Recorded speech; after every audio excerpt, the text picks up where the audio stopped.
Yes. I'll just run up and give it to you. Then perverts and rain combined. Ladies and gentlemen, it's Misha Collins.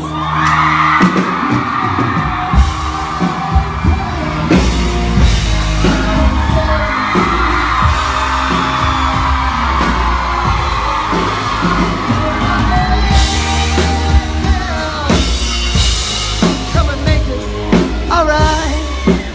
Hi, hi, hi.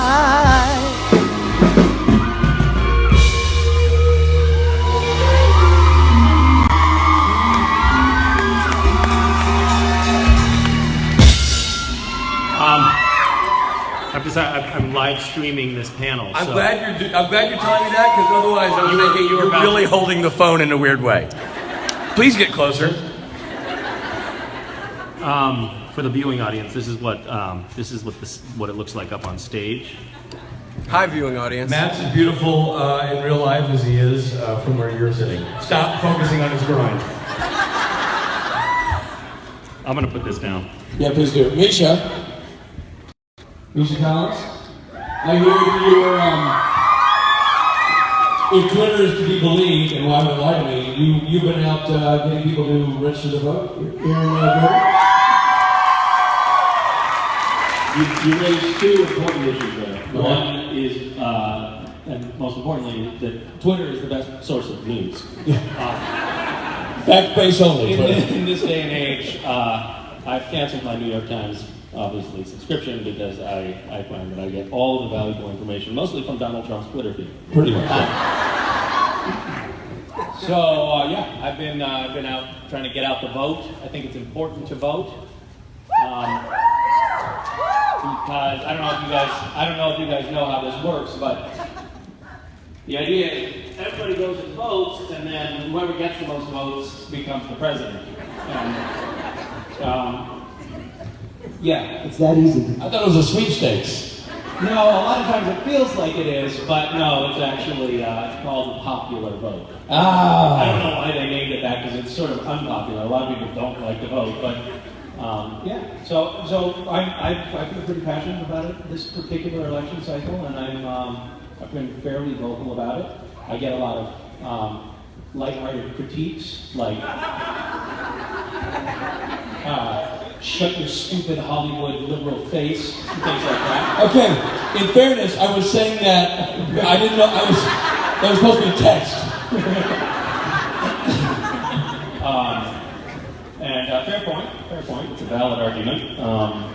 Listen, yeah. I'm gonna turn the stage over to you, but I want to say, in all seriousness, Mark Shepard had some very passionate things to say about voting. I have been following your work with this election season, and I admire how passionate you are about this election and how focused you are on getting people activated and engaged and participating in it. I think you are right on the money. Thank you for doing that. If you're not registered to vote, if you're not voting, if you think your vote doesn't count, you're 100% wrong. Use Misha Collins as your guide. Get out there, vote, be involved, stay involved. We will not hijack this entire panel with politics, but it is particularly critical for you Georgians to vote because you are right on the cusp in this election. It could go either way, so make your voice heard by voting. You actually can vote silently, too. Thank you for what you're doing, man. All right. Really appreciate it. Misha Collins, everybody.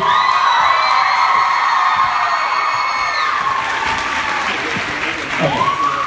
Great. Really? You do need it, though. It's fetching on you. I think charity needs it. I think Charity should have this jacket from my cosplay, and so Misha will do what he wants, and the proceeds go to random acts, and it can become yours.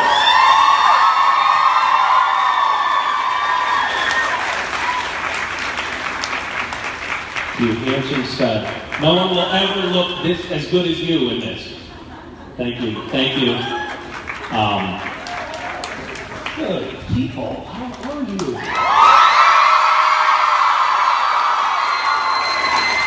Everybody having an excellent weekend so far? Did you go to karaoke last night?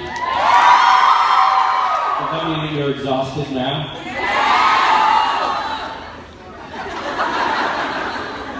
We really lost consensus on that last question.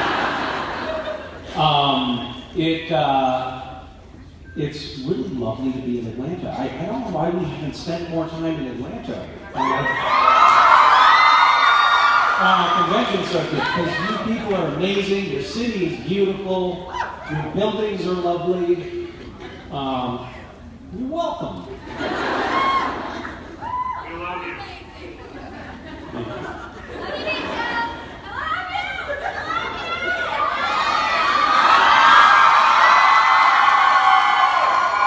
I'm not familiar with your local customs. Is polygamy legal here? Great.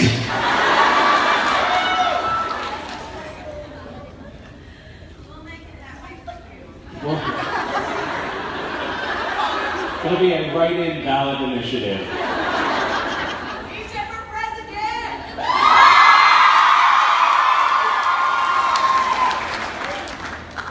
I've had an interesting little experience because, as some of you may have noticed, I've been doing some stuffing for the Clinton campaign.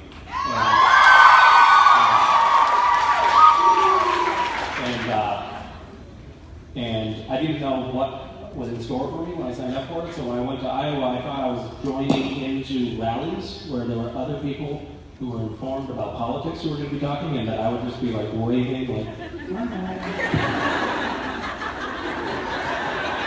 and I got there and I was like, oh, these rallies and it's just me, and people are asking me policy questions. So I really wish I had done my homework. But my favorite question that I've gotten repeatedly is, why should we listen to a celebrity? You shouldn't. A big part of the problem. You shouldn't listen to celebrities, or people who are on Celebrity Apprentice, or you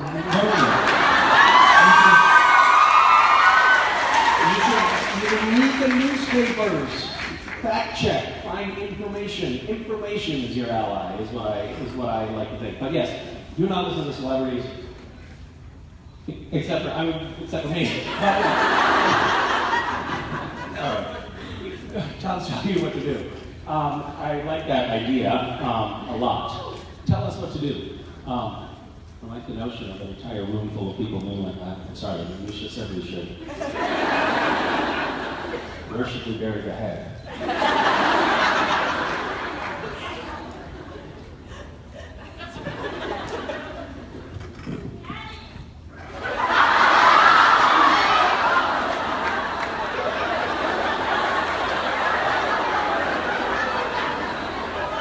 I have fallen into the most surreal subculture. I can't tell you how often I think to myself, in the very articulate way that I do, what the fuck is happening here? How is it that so many people call me dad, and what is the hidden subtext? And unfortunately, I know. So, I have a new hat, which was given to us to a few members of the cast by our first AD, and it says Supernatural 250 on it. We have one more day of shooting on our 250th episode of the show.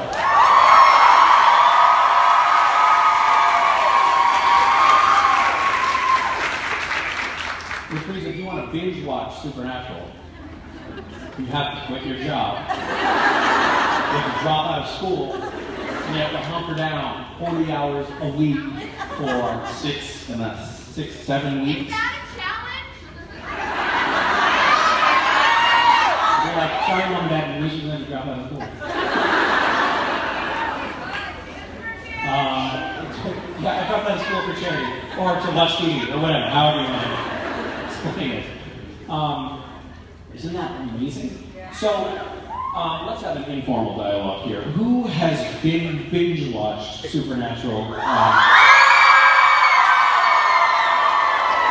And who has slogged through 12 years watching one episode a week? Wow. From the very beginning?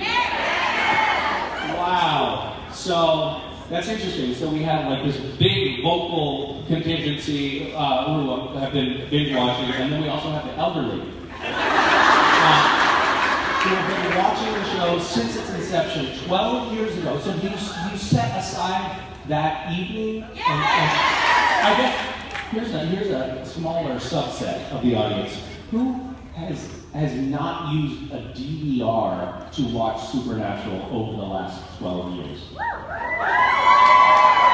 Okay, so those people that are holding their hands up right now, those are the people who have watched all of the commercials, have been there at the moment that it airs.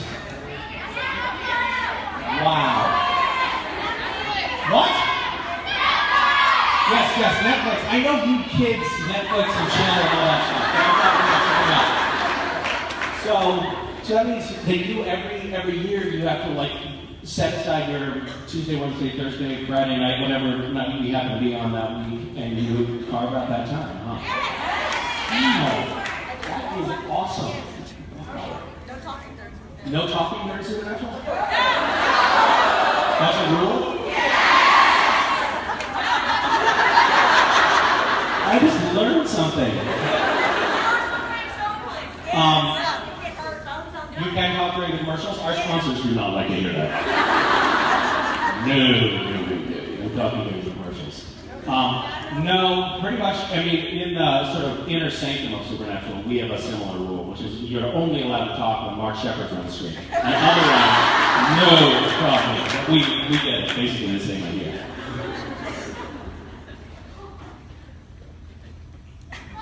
Are we doing questions here? Hi, Misha. Did I ramble? I'm sorry. How are you? Very good. How are you doing? Good. My question is, with everything that you've done on screen, all the acting that you've done, do you find that can it be cathartic, or is it more like it's a job, I've got to get through it, or do you think? I think that's sort of it's sort of situational. So that depends. Like if is Mark Shepard in the scene? I don't know why I missed it because I don't have drag on Mark today. Today's drag on Mark Day. No. I would never do that. What? I know he always rags on me, so I feel like I have to fight back a little bit. He's baiting me, like Hillary baits Trump. I'm the Trump in this scenario, and I'm going to the bait. You know what? Actually, there's a bit of an ebb and flow to it. I mean, there are times when, the kids have kept me up late or woken me up early, and I'm tired, and I'm essentially glorified extra in the background of the scene. And I'm like, I don't want to be doing this right now. But most of the time, it's a thrill because it's like a dream job, It's a dream job. It is remarkable to me that even though it's a dream job, I can ever allow myself to complain about anything. It reveals a deep character flaw for me. But for the most part, it's a real joy. Supernatural in particular is a great place to go to work. And I think that that's part of why the show has had the longevity that it has. There's a lot of factors that go into that. But namely one of them that people will change their schedule and not talk during the airing of the episode. And eagerly wait for our sponsors' interludes.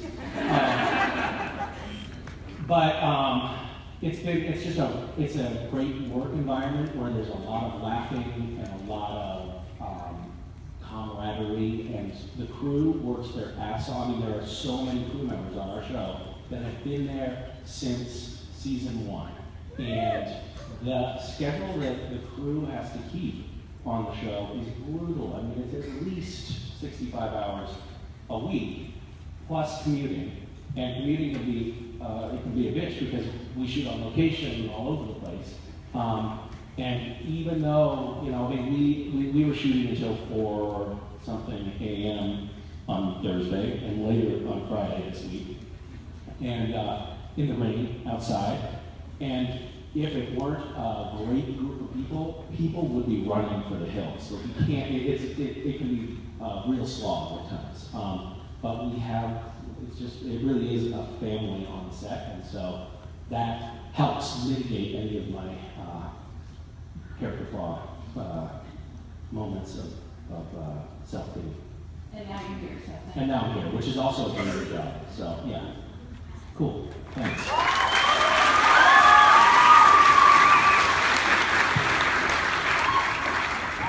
How's the internet? Are you still live streaming? Yes. Is the phone upside down? You gave it to me this way.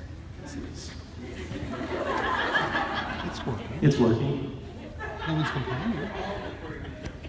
This is. So this is for the internet to see what you guys look like.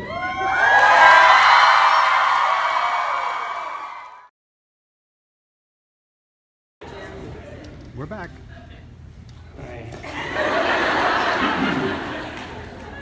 Welcome back. Jim is wearing a button on his lapel right now that is, it's a picture of me ripping open my, as Castiel, ripping open my shirt with the letter, "I'm coming."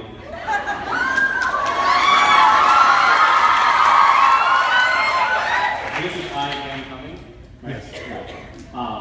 Which was one of those things, I don't know if any of you remember, this was at some point in the past we shot this. Was it last week?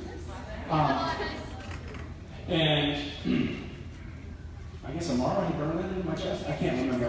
So Amara had burned it in my chest. I am coming. And I was supposed to, the script says, you know, Amara burns in Castiel's chest, the letter, the words I am coming, and I read it, Jared read it, we all read it, and then I got set, and they're like, all right, here we are. They got the shirt, we're gonna put on the prosthetic sort of makeup stuff. And I was like, oh yeah. Come on, it says I am coming.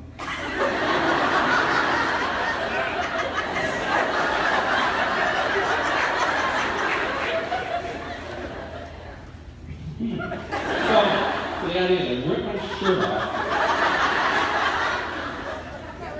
And I have a huge expression on my face, and I say, and one of those things that didn't dawn on anyone reading the script, like, let's reword that one. Let's tweak it a little bit. And so, and unfortunately it was actually prosthetic makeup, like the letters are raised and textured and they've been made in a studio before. So we couldn't just on the fly change the spelling or the phrasing, so we had to stick with it. And luckily for me, once every year, the president of Warner Brothers Television and all of the executives come to set they come up from LA and they visit the set for a half an hour. And so anyway, we're filming the scene, and I am making a mockery of this lettering on camera. I'm like, you know, like this. I'm acting out what it says on my chest. And there was an uncharacteristically quiet amount of non-laughter coming from behind the monitors, and I'm like, I'm giving you guys good material here. They're on the other side of the wall, looking at the monitors. But the director and the script lead, VP and first AD and all those people over there, they're not really laughing as much as I feel that they should be. So I'm like, what's wrong with you people? And then they yell, all right, cut. And I walk around a little bit incensed. I walk around off the set and back to the monitors, and I see that there's the president of the network. all of the executives. And I'm mortified. Especially because we just had this sexual harassment training. Where it is specifically stipulated the kinds of behavior that are considered unacceptable in the workplace. And this was sort of like a poster child of that kind of behavior. It's hard to talk your way out of. Anyway, needless to say, I think I sort of burned that image into their minds. I really nailed that one. Okay, whose turn is it? I'm really rambling today, sorry. Have we done one question? Is that... Don't worry, you guys. We're definitely going to get to the second question. Yes. Hi, Misha. How are you? I'm doing good. How are you? Good, thank you. What's your favorite part about playing Castiel? My favorite part about playing Castiel.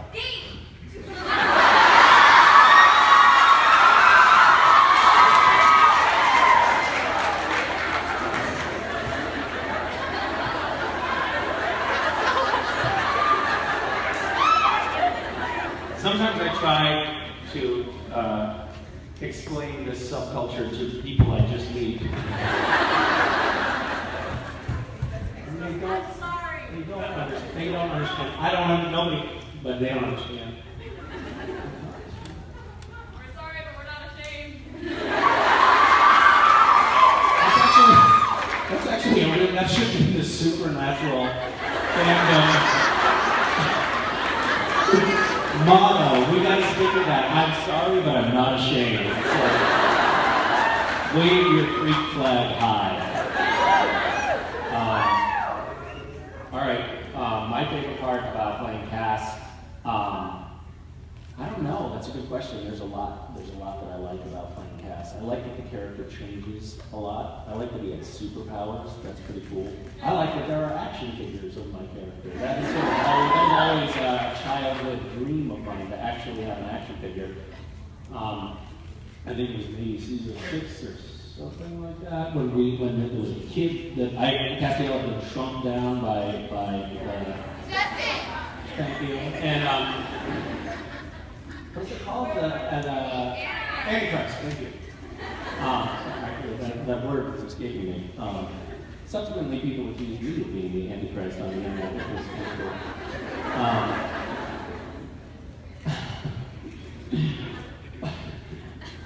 At one point, I don't know what I was Googling, but whatever I was Googling was a question phrase, and it started with "is."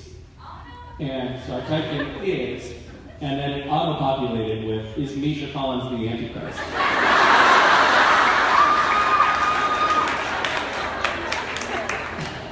Which means more than one other person had Googled, "Is Misha Collins the Antichrist?" And of course, not that you know of is the answer. I'll be Googled for you. So yeah. So we had that Castiel was shrunk down, and there was like a little action figure of Castiel. And I thought that would be amazing if someday there was actually an action figure, and there was like a whole bunch of them. I mean, there's these weird little misshapen troll turd-like dolls, but it's something. It's a step in the right direction. It's not like a macho muscle bulging thing. It's like a little oval egg. But whatever. Good enough for me. Thank you.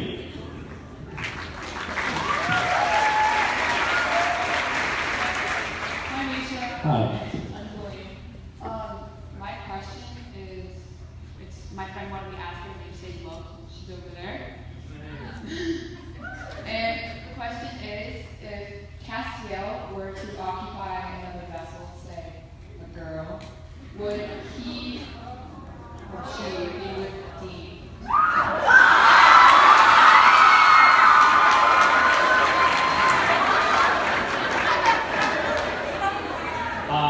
This is a very hypothetical question. I'm not sure. It's really hard to say. It would be pretty weird, I think, for everybody involved.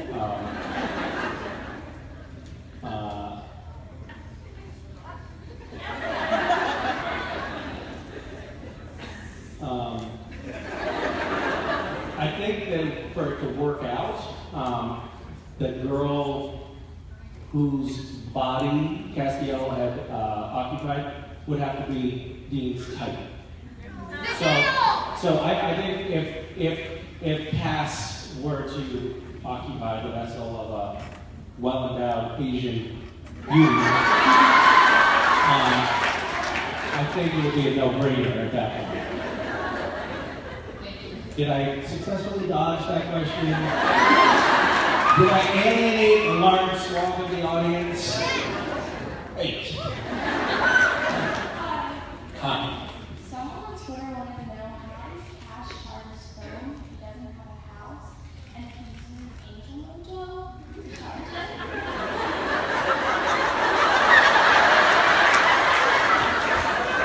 I'm so glad we're finally here.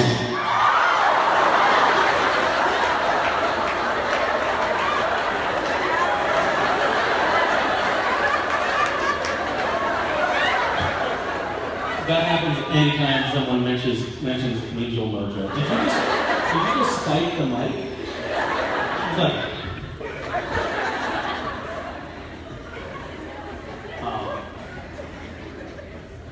for the record, in case you didn't see me jump, that scared the shit out of me.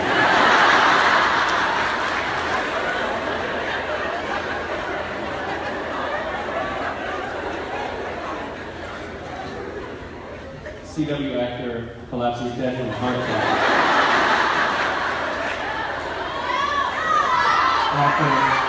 After girl asks question and spikes the mic.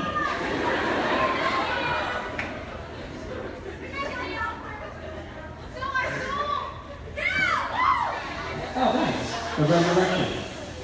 Okay, so the answer to your question is.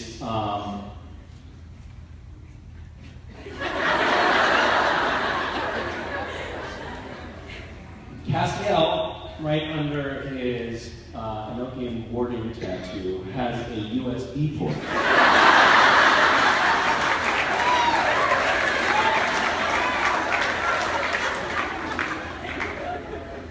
Thank you. Hi. How are you? I was wondering, what is there anything that you did in your past that you regret now?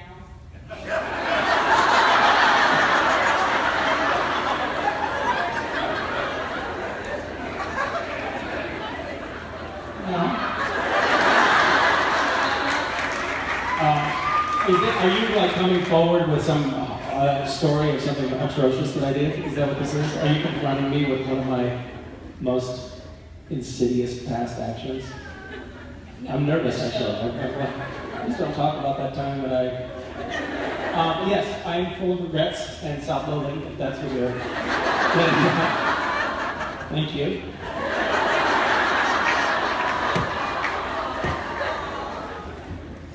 Wait! You don't have to leave yet. Why do you ask that question? Your friend wants to know all about you?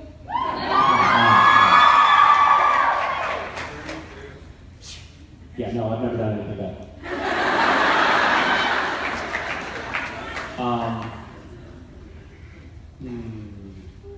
Trying to think of a good story.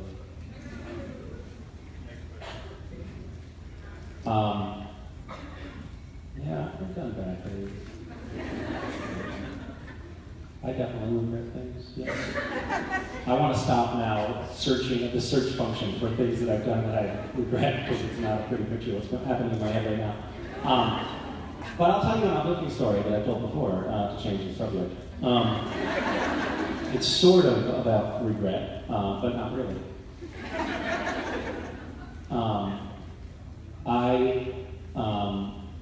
Well, this is a regret. This is a regret. I don't really, I am not spending enough time being present and attentive with my children in their most formative years. And it is something that is it's present tense. Like I'm currently doing things that are building up future regret, I think. But I'm regretting it right now. Because childhood is very fleeting, and they're so malleable, and they're so so thirsty for parental attention and to get distracted by all of the other shiny objects that come up in life and not pay attention to that is something that I really don't like about myself at the moment. I'm trying to be better, but I think sometimes I'm tired and grumpy and not paying attention, but way more than I thought that I would do as a parent. I thought I was going to be great. I'm kind of shitty a lot of the time. Well, yeah. Well, you do, but my kids don't. So speaking of being present, I tear up every time I tell this story. So I was tired, I was grumpy, I think I had a little bit of a cold. We'd gone to the playground, and I was telling the kids to come get in the van. And I'm not even sure where we had to go. I think I often am finding myself like, come on, hurry up you guys, hurry up. Quit dawdling, you know, and we actually don't have anywhere to go. But it's just like this sort of mindset. And so I was like, look, come on, get in the car, we gotta go. And Mason goes, she says, oh, well wait, there's dandelion things with the fuzz on them, like the dandelions that are going to seed that you can blow on. And I was like, Mason, just go. Okay, I'll be a good dad. We'll go pick these stupid fucking dandelions. So I picked one for each, myself and West and Mason, and I gave them the dandelions. I was like, now you get your dandelion and you buckle your goddamn car seat. And I buckled their car seat buckles. I gave them the dandelions, and I blew on mine, and I wished silently myself some platitude like, you know, world peace or something like that. That I put no thought into. And West, he went next and he said out loud, I wish for something that was a little more thoughtful. He wished for I wish for a cheetah. And then Mason was just holding hers and looking at it, and West said, Mason, you have to blow on it. When you blow on it, you can make a wish. And she looked like, oh wow, that is awesome. Because at, you know, her stage of development, a wish is probably, you can make up a wish, you're probably going to get that thing. And so she blew on it, and she said, I wish for this.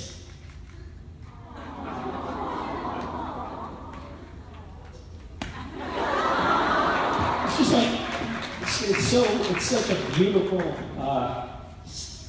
reminder. Like, that's the best moment. Right there. So why not wish for that? I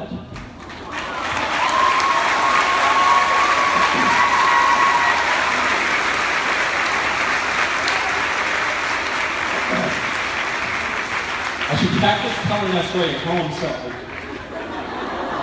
detach myself from it a little bit better. Embarrassing, my mascara's wrong. Hi. Oh, shit, yeah. I think I might be a little too emotionally fragile right now to talk about it. Yeah, go ahead. I don't really have that kind of question, I'm sorry. But what in particular does your family do that inspires you the most in life? What did my family do that inspires me? Yes. Oh, God.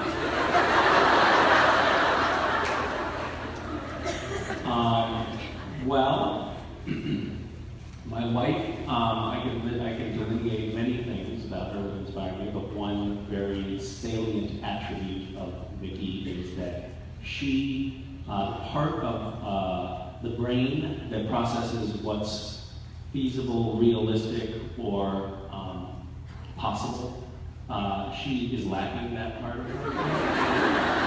It was damaged somewhere in her early childhood, and that doesn't function for her. So she has these grand ideas that are completely unfettering and have, I think that it has just been a real, it has strongly influenced our whole lives together. We've been together for 39 years.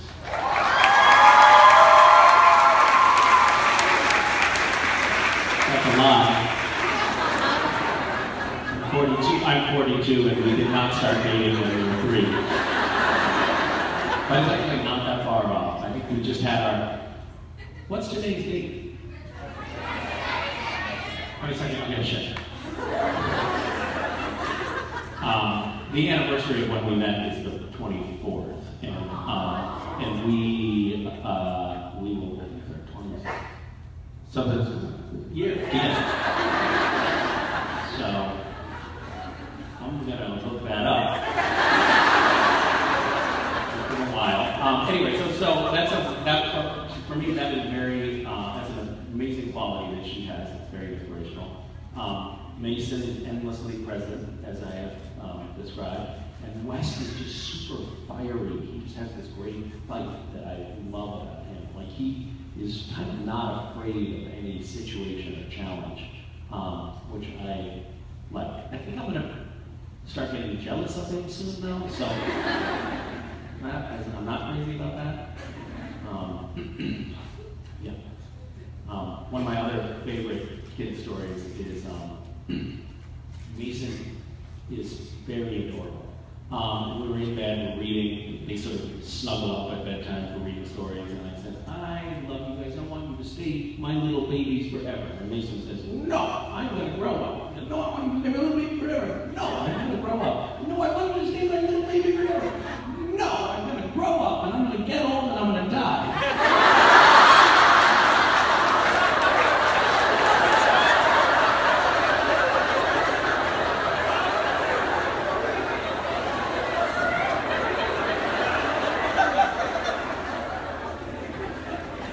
Yes. What's your name? Altina. Argentina? Agustina.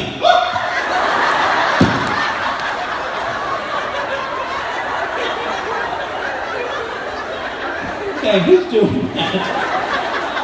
I can't take it. Today in the hotel, I had a chance to tell you that I love you, so that. Oh, goodness, thank you. And now my questions. I was just talking about my wife. A little awkward.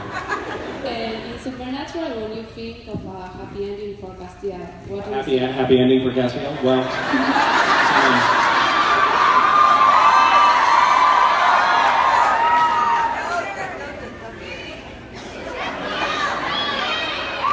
there's a very sensible woman in the front row who's looking at me very earnestly and saying, don't do it.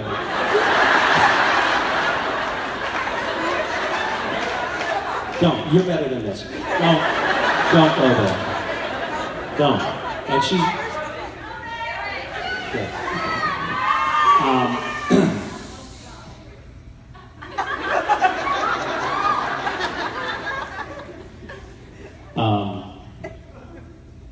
I think it would involve a sunset and I mean, I don't know. It's a good question. Do you have a vision for of what a happy conclusion to Supernatural would be for Castiel? Actually, no. So Okay. that's why I was asking you. Well, you are asking me the question, and that's why. Did I dodge a bullet? No, I didn't. She could have answered the question, and it would have saved me from having to do it. We need the sidebar here.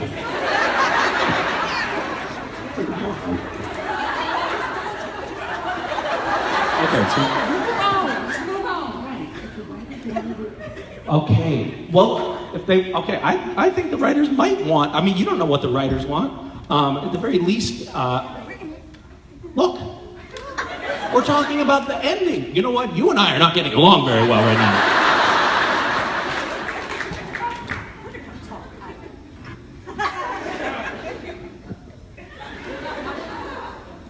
This has stirred up quite a bit of controversy between me and the VIPs, and I feel uncomfortable alienating our top dollar clientele here, so I don't really know what to do here.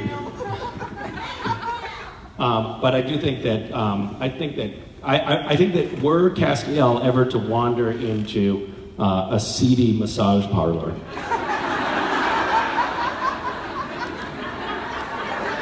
I don't know. I imagine, and were he looking for a happy ending in that scenario, I have a feeling that he would awkwardly botch it.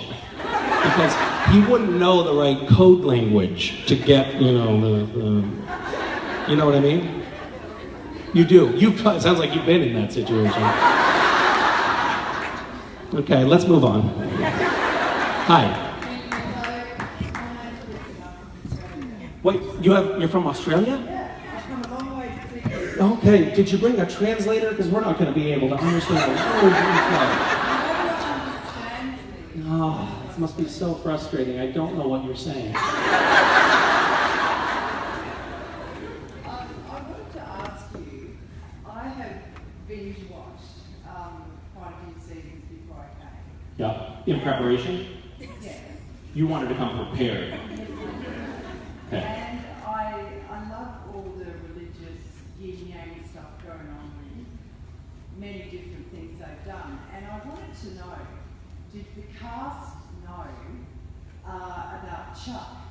And because in Swan Song he never died, he just vanished. And he appeared, you know, in fan fiction and all of that. Did you guys? It's not my favorite movie. I love the Chuck fan fiction. He's the actor of the movie. What? As God, he What? obviously did the act when you went looking for God. Yes.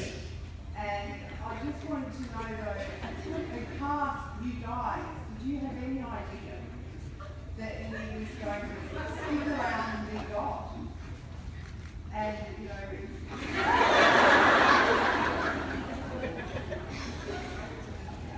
do you understand what I'm trying to ask? Well, listen. I didn't understand the word when you were saying. But you seem like a lovely person.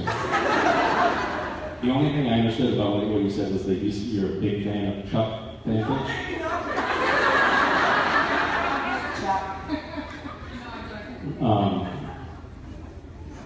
Is it the theater? If I do a beard, would you maybe come over to my fanfiction? Okay. But we digress. No,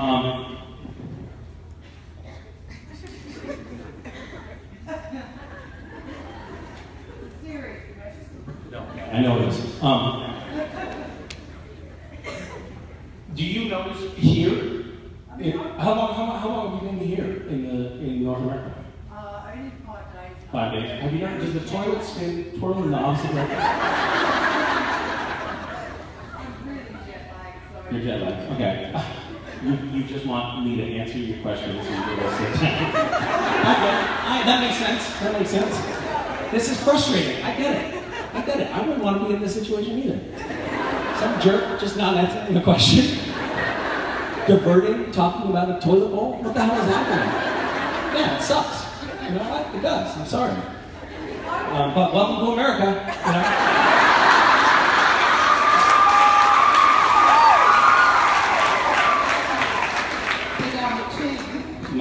Somebody gave me these, which I want to point out to you. Hi, everybody.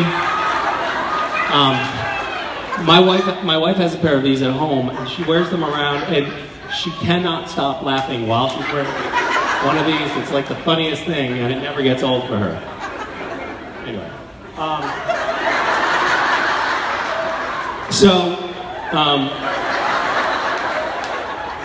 your question was, what's that? Your characters hasn't met God yet, and I'm thinking... Are you still on this? Unbelievable! I was talking about something important.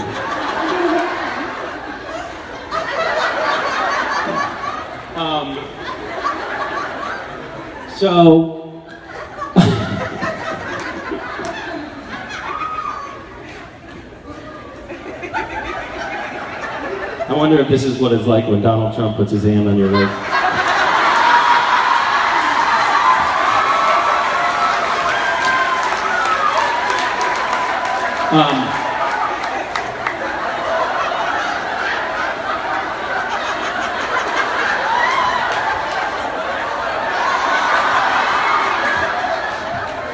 I digress again.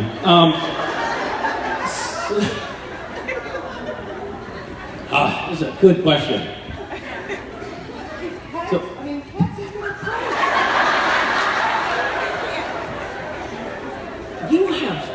your people have stamina, huh? Right on. I love that. That's amazing. take a long way, isn't it? You came a long way to ask this question, and you're not going to be distracted by my. I can't wait to see when you meet God anyway. I think that's going to be amazing. Wait a minute. Okay. Things are coming into focus for me here. Okay, so wait a minute. You prefaced this entire rambling question of yours with you binge watched in preparation. Yes. Yes. Is this your first convention? Yes, it is. How many? Not going well. It's not going well. This is very normal hazing process that we're engaged in right now.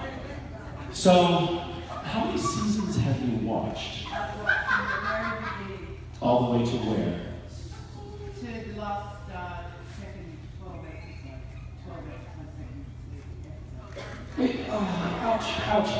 12 episodes. 12 episodes, second episode. Wait, ouch. 12th episode of the 12th season? Yes. Okay, so you watched all the way through. Yeah. Okay, because I thought you asked me, do I think Cass is going to meet God? No. Just the reaction that you had and had when you met God. Yep. Obviously, you were looking for him. Right. It was a big deal throughout the whole thing. God is a whole considered. Yep. Fantastic. I was also asking the cast, did you guys know from when Chuck was first introduced, did you all know that he was going to be God? And you can't answer that, can you? Whoa!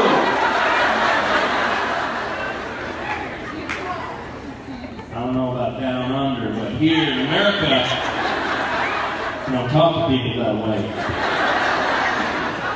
So, yes. So in season 5, we had an inclination because Eric Kripke had created this scenario where the writer who created the entire universe of Supernatural was God-ish. It seemed like he might be God, right? And we saw that he was probably going in that direction because writers always think of themselves as gods. What? Well, yes, I suppose that was what it was, because he was a writer that the writer was writing about. So yeah, I think so. I feel like we've gotten on this. Are you going to go back home and tell your people what pleasant interaction we had? Yeah, good. You've been an incredible ambassador. Thank you for visiting our country. I hope you don't find our customs too strange.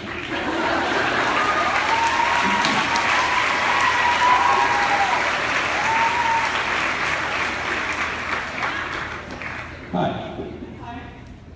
So I think each of us in the fandom have our own opinion on what the most important change has been to Cass's character. But what I want to know is, what do you think Cass feels has been the most important change to his character ever since he was introduced? Ever since he was introduced? Well, I think probably Cass would answer something about getting to know humanity. He has developed a deep empathy for humanity in the truest sense of the word, because he was actually human for a spell, but also because of his exposure and intimacy with Sam and Dean. Sam and Dean have become replacements to him as family. The angels were his brothers and sisters, but he's definitely been cast out by heaven and does not have a home there anymore. And so while he's still something of an outsider everywhere he goes, the closest thing that he has to home and family is with the Winchesters. So I think that relationship with Sam and Dean as proxies for humanity in general is the most important change for for Cass, or it's caused the greatest change in him. Because he's definitely, when we first met him, he saw himself as a protector of humans, but he was beholden to heaven. And it was almost like, I think that he thought of humans as like a security guard would think of a property that he's charged with protecting. Not, they weren't beings that he had an important interplay with, you know? So I think that's a big difference. Also, you know, it's been now we've been watching, those of us who don't binge watch, have been watching Castiel for 9 years. And so he's gotten increasingly more, I would say, chiseled.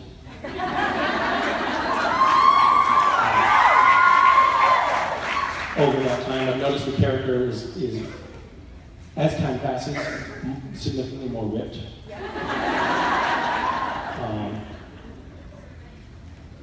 Thank you. Hi. Hi, we met earlier today, but my question is, what was the last lie you told?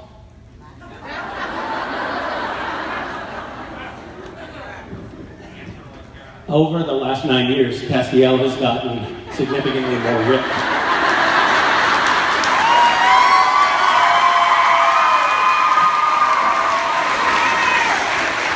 Hi. Misha. How are you? That's great. My wife's still trying to calm down from the photo op. Oh, really? Is actually coming from her. Okay. As we all know, Gabriel supposedly died at some point. Exactly. Yeah. I think the trickster tricked him. Yep. And you cannot convince the fandom otherwise. There's no way in hell. Will Castiel ever find Gabriel? I get the sense that if I did try to convince you of that, you would deck me. So, will Cass ever find Gabriel? Even by accident. Like he's just roaming around town. Just roaming around, he's like, hey, going to the local sheriff's office with Sam and Dean and pop in and what the fuck is that? Is that Gabriel that just walked by? And I'm going, yeah, hey Gabriel! Oh, he's gone, what the hell? That would be a great motif to play out over the course of the next 7 or 8 seasons. It's like,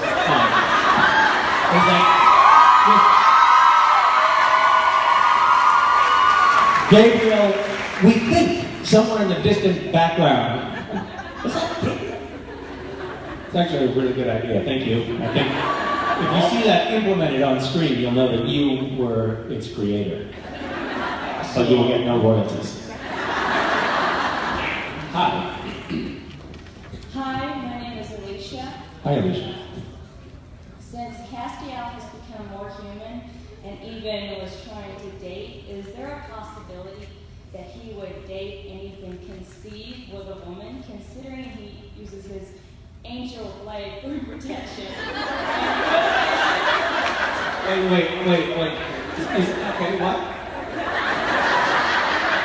there a possibility that Castiel would grow a family with a human woman and would the child have angel powers, or would the child be pure Jimmy DNA? Oh God. Okay. So I hate to school you on supernatural mythology, but looks like I'm gonna have to. If an angel copulates with a human, the spawn is a Nephilim.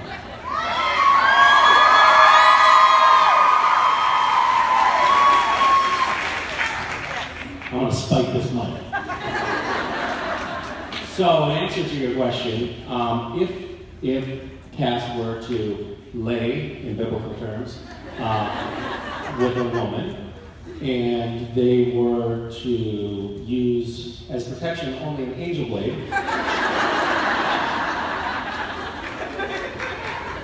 it's entirely possible that a Nephilim would be conceived, and Nephilim are very powerful beings. So, could cause a real disturbance in the force. To use another term that I borrow from the supernatural canon. Thank you for that deep and probing question. Hi. Hi. So I've done Gish West the past couple of years. All right, now we're talking.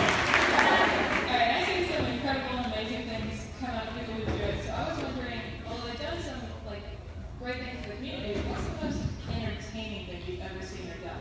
So the very first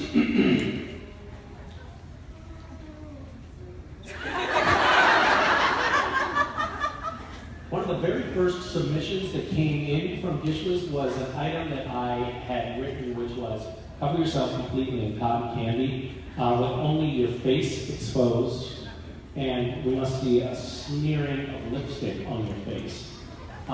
It's basically like the carnival equivalent of being tarred and feathered. It's a horrific thing to ask somebody to do, cover their body with cotton candy. I didn't really think it all the way through, but I guess if you're all sweaty, and this was summertime, you're all sweaty, the cotton candy kind of fuses with your skin. And starts, Sugar wasn't fun either. I'm sorry, not sorry. These first images came in, and I just could not.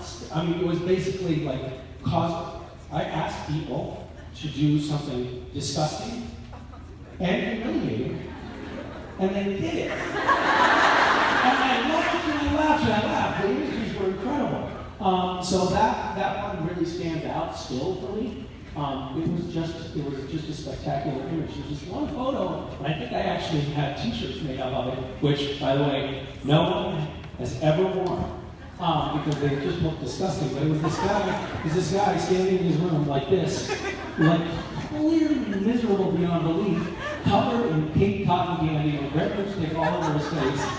And I know he's thinking, just take a fucking picture, just take a fucking picture. And yet that photo brought me so much joy. Speaking of dishes, I want to share one other little tidbit here, which I am very excited about and proud about from this year's scavenger hunt. Pardon the digression. I don't want to hog the stage.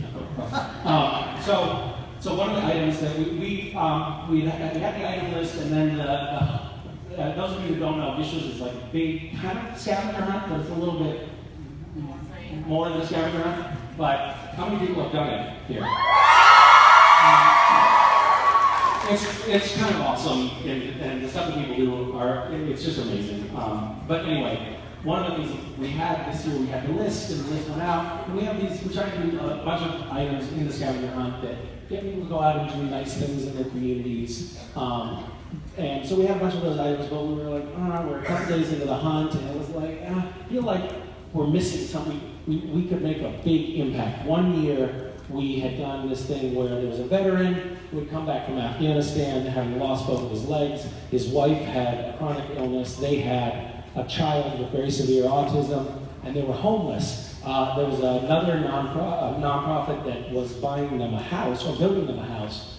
So we put in the hunt to fully furnish that house for this family. And we basically set up like a wedding registry at a Sears, and people just got things like couches and refrigerators and dishes and blenders and everything to fully furnish this house. And that was an item in the scavenger hunt. It was really awesome. But this year we didn't have something like that. We were scratching our heads. And then Philip, who is sort of the co-operator of Gishwas with me, he was like, wait a minute, I know this guy. So we called this guy. He's a reporter who covers war photography. He's a war photographer. So he's been traveling around for years and years. He lost 2 legs and an arm to an IED, and he's still working as a war correspondent photographer and doing some amazing work. But he had done these stories on these families, these Syrian refugee families in Lebanon, who were living in just the most dire circumstances. One family had, in particular, the mother had been tending in Syria to their little plot of vegetables in the city because they, are kind of being starved out in a lot of places. and was shot by a sniper in the spine and became paralyzed. And they managed to get out of Syria, but now for 2 years they've been living in this camp. And she's just been staring at the ceiling of her tent for 2 years without getting medical attention. And the kids, one of her daughters, she has a large family, one of the kids recently tried to kill himself because she wanted the family to have enough food to feed all the other kids. Like the most heartbreaking story. And so we're putting this family on. I didn't want to make people have to give money. So we said, get other people to donate to this cause as an item in scavenger hunt to help this family, this one family that this photographer had identified for us. And we needed like $50,000 to take care of them, like school, clothes, medical needs, get them out of this tent for the next 3 years. And we ended up raising $225,000.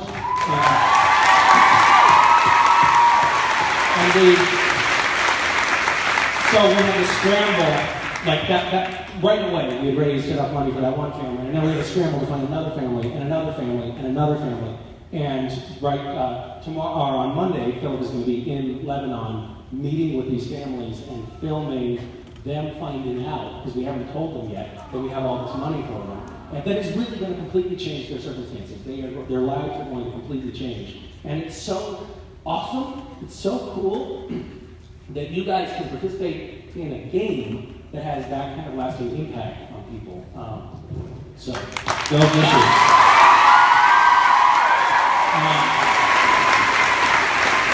That was great, too, because we kind of nicely bookended this very somber panel with discussions of political matters. So, thank you.